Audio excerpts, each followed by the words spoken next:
Ini kapal cepat nggak lari. Ini adalah kapal penumpang. Ya. Nur Anissa Samarinda Malang.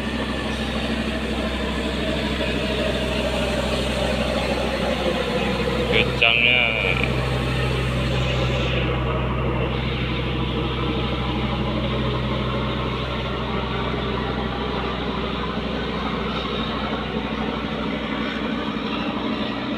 Mereka menuju Kutai Kartanegara Barat. Kutai Barat.